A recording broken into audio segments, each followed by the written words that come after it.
لوگوں نے جواب دیا کہ ہاں، ہر سال دریائے نیل بالکل اسی طرح خشک ہو جاتا ہے، اور یہ دریا جب خشک ہوتا ہے تو ہم ایک انسانی جان کی قربانی دیتے ہیں۔ اس کے ساتھ ہی دریا کا پانی بڑھنا شروع ہو جاتا ہے اور دیکھتے ہی دیکھتے دریا میں طغیانی آ جاتی ہے۔ حضرت عمر بن عاص رضی اللہ تعالیٰ عنہ نے کہا کہ یہ تو بالکل ظلم ہے۔ لوگوں نے کہا کہ اے امیر، ہم ہر سال چاند کی 11 تاریخ کو ایک نوجوان لڑکی کا انتخاب کر کے اس کے والدین کو رضامندی سے اس لڑکی کو زیورات اور خوبصورت لباس پہنا کر دریائے نیل کی بھینٹ چڑھا دیتے ہیں، اور اس طرح سے دریا کا پانی بڑھنا شروع ہو جاتا ہے۔ یہ سن کر حضرت عمر بن عاص رضی اللہ تعالیٰ عنہ نے کہا کہ اسلام ان باتوں کو پسند نہیں کرتا۔ تم ہر سال ایک انسان کو قتل کر کے دریا کی بھینٹ چڑھا دیتے ہو، یہ تو سراسر ظلم ہے۔ اسلام ان فضول باتوں کو مٹانے کے لیے ہی آیا ہے، آئندہ تم ایسا کبھی نہیں کرو گے۔ یہ سن کر لوگ بولے، پھر تو دریا خشک ہی رہے گا اور ہماری کھیتیاں برباد ہو جائیں گی، ہم بھوک سے مر جائیں گے، ہمارے جانور ہلاک ہو جائیں گے۔ حضرت عمر بن عاص رضی اللہ تعالیٰ عنہ نے کہا کہ تم لوگ پریشان مت ہو، ایسا کچھ نہیں ہوگا۔ حضرت عمر بن عاص رضی اللہ تعالیٰ عنہ نے انہیں یہ رسم ادا کرنے کی بالکل بھی اجازت نہ دی۔ اب لوگ بہت زیادہ پریشان ہوئے کہ اگر ایسا نہ کیا گیا تو ہر طرف خشک سالی ہو جائے گی اور ہم سب لوگ بھوک سے ہی مر جائیں گے۔ اب ان کی سمجھ میں نہیں آ رہا تھا کہ وہ کریں تو کیا کریں۔ ان میں اتنی جرأت نہ تھی کہ وہ گورنر کے حکم کی عدولی کر سکیں۔ وہ سب لوگ خاموشی سے سر جھکائے ہوئے کھڑے ہو گئے۔ حضرت عمر بن عاص رضی اللہ تعالیٰ عنہ نے لڑکی کو اس کے ماں باپ کے ساتھ گھر روانہ کیا اور لوگ بھی آہستہ آہستہ وہاں سے جانے لگے۔ چند ہی دنوں تک دریائے نیل بالکل خشک ہو گیا، اس میں ایک بھی قطرہ پانی نہ آیا۔ لوگ بخلا گئے، ان کی کھیتی باڑیاں دریائے نیل کے پانی سے ہی قائم تھی۔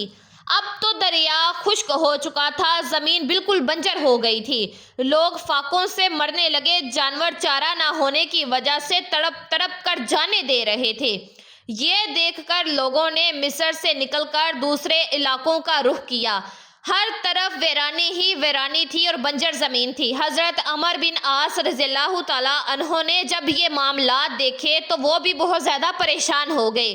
آخر کار انہوں نے امیر المومنین حضرت عمر بن فاروق رضی اللہ تعالیٰ عنہ کو ایک خط لکھا اور اس خط میں ساری صورتحال واضح کر دی۔ امیر المومنین حضرت عمر بن فاروق رضی اللہ تعالیٰ عنہ نے جب یہ خط پڑھا تو آپ رضی اللہ تعالیٰ عنہ نے حضرت عمر بن عاص رضی اللہ تعالیٰ عنہ کو جواب میں لکھا، تم نے مصریوں کو بہت ہی اچھا جواب دیا۔ اسلام ایسی گھٹیا باتوں کی اجازت بالکل نہیں دیتا، وہ ایسی فضول باتوں کو مٹانے کے لیے ہی آیا ہے۔ میں اس خط کے ساتھ ایک رکا بھیج رہا ہوں، تم یہ رکا دریائے نیل میں ڈال دینا۔ جب حضرت عمر بن عاص رضی اللہ تعالیٰ عنہ کے پاس امیر المومنین حضرت عمر فاروق رضی اللہ تعالیٰ عنہ کا خط پہنچا تو انہوں نے خط کے بعد وہ رکا بھی پڑھا جو دریائے نیل میں ڈالنے کے لیے تھا۔ اس میں لکھا تھا کہ یہ خط اللہ کے بندے عمر بن خطاب رضی اللہ تعالیٰ عنہ کی طرف سے دریائے نیل کے نام۔ اے دریا، اگر تو اللہ کے حکم سے بہتا تھا تو ہم بھی اللہ سے ہی تیرا جاری ہونا مانگتے ہیں، اور تو اللہ کے حکم سے جاری ہو جا، اور اگر تو خود اپنی مرضی سے بہتا ہے اور اپنی ہی مرضی سے رک جاتا ہے تو پھر تیری کوئی پرواہ اور ضرورت نہیں ہے۔